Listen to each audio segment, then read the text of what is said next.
I was in the fourth grade, I was depressed because I was shifted. My section was shifted. So I wasn't with any of my friends. And I was with new kids. And that was unsettling because I'd moved the previous year.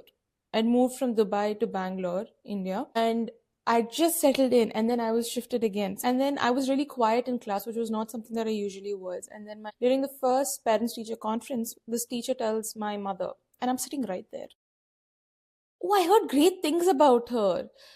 And I heard that she was exceptional, but I think she's just ordinary, below average. And my mother was shocked.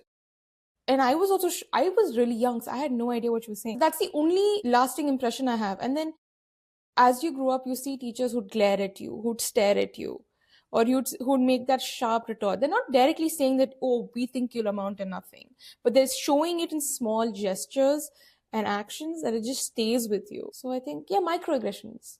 Apart from a few teachers who actually said and did mean things, microaggressions speak a lot, especially to someone who's emotionally sensitive, because then you're more attuned to what kind of emotions you're receiving from the other side.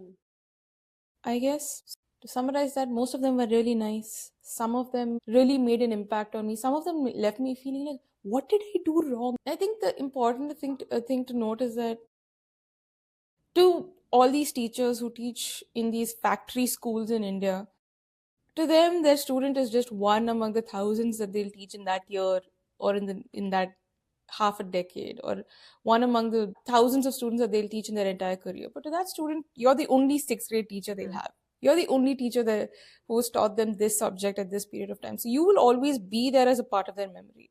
Either you'll fade away because you were all right, or you'll stick out because of these negative impressions. Or if you make a positive impact, they'll always remember you. Like, I still remember my third grade teachers because they were great. And I still remember the horrible ones because they were horrible to me.